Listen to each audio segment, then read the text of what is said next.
Sometime in the late 80s, Kazunobu Shimizu pitched an idea for a sequel to Famicom Grand Prix F1 race for the upcoming Super Famicom and Super Nintendo worldwide. Unfortunately, Nintendo of America, quote, totally bashed it, claiming it wasn't a racing game, not cool enough, and that it wouldn't sell. Before F-Zero, Shimizu had already directed a few titles with Nintendo, but all but one were only released for the Famicom Disk System in Japan, so they were mostly overlooked. But while in America when Batman came out in 1989 and was all the rage, Shimizu bought some Batman comics and returned to Japan. At the time, programmer Yasunari Nishida, who worked with Shimizu on Famicom Grand Prix F1 Race, was experimenting with the technology of the Super Famicom, and when Shimizu saw Nishida illustrate the abilities of Mode 7 with Batman fresh in his mind, his idea came to fruition. For most developers, F-Zero would be their first major video game set for a worldwide release, and a very important one at that. With the upcoming Super Famicom on the horizon, Nintendo wanted a launch title to fully showcase the revolutionary Mode 7 graphics, and that's exactly what happened. F-Zero was released for the Super Famicom on November 1990, and the rest of the world by 1992 on the Super Nintendo, along with Super Mario World, SimCity and Pilotwings, with the latter also showcasing the Mode 7 graphics.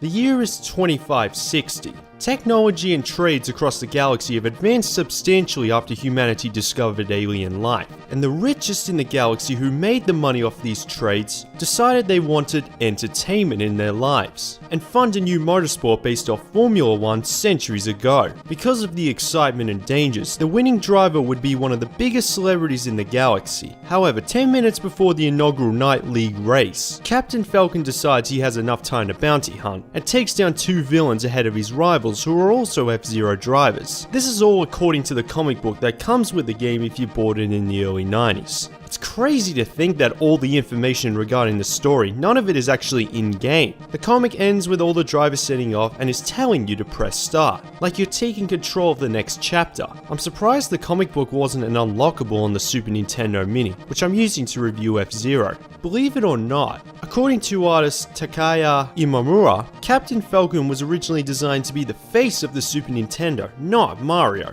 Obviously he wasn't, but he was recognizable enough to be one of the few Nintendo characters to appear in every Super Smash Bros. Title. You could say the idea of billionaires investing in a new version of Formula 1 half a millennium later is a metaphor of Shimizu taking his original Famicom Grand Prix F1 race idea and making it more exciting after the negative response from Nintendo of America.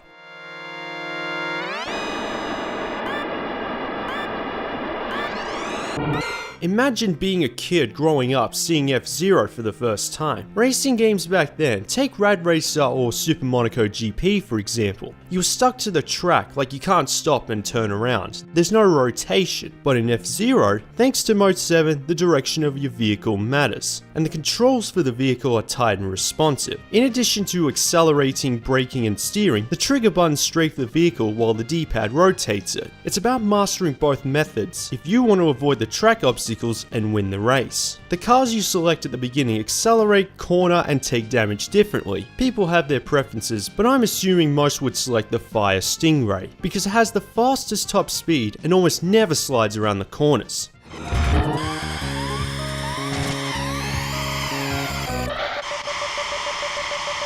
Selecting the car that matches your driving style is key, because the track is littered with obstacles including barriers, mines, magnets, strong winds and slip zones. Your vehicle has a power meter which acts as your health, and taking too much damage can end your race. But there's always a spot on the track to replenish your power if you need it. Other positive elements on the track include boosts and jumps, which both increase your speed. It took me a while to figure out that you can jump longer if you hold down the D-pad. This jump in particular is a beginner's trap.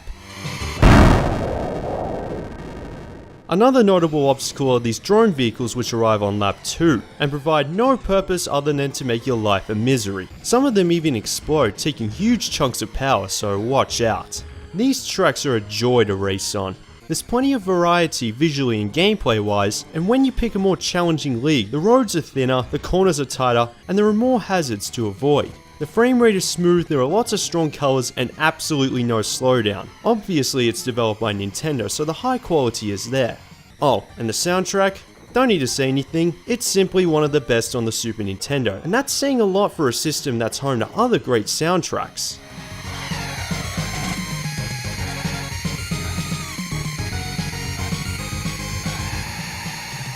In addition to the league selection, there are also 3 AI difficulty options, which are noticeably different from one another. However, like typical racing games from the 90s, it has a rubber banding system that makes the opponent drivers the most irritating obstacle of them all.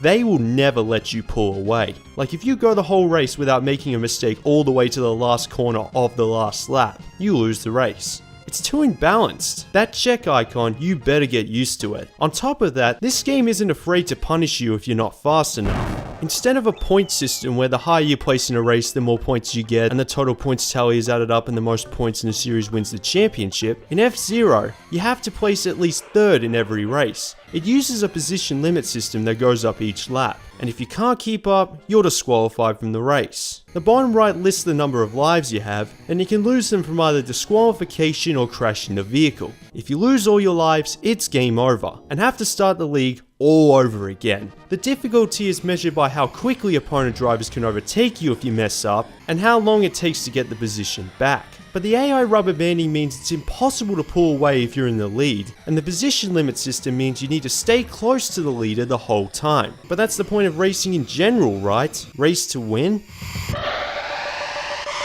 Despite the rubber banding, the controls are responsive to the point that this game requires track memorization and more skill than luck. The more you play, the better you get. Note that Captain Falcon, the one in the blue Falcon, obviously, is the protagonist of the F-Zero series, so you could make the argument that the other drivers are the villains and racing dirty. I don't know, I'm just trying to find an explanation for the rubber banding. I really should be careful with what I say, because F-Zero GX on the GameCube takes the difficulty to another level. Basically, drive as fast as you can all the time, memorize the tracks, avoid the obstacles, and only use the boost when not in the lead.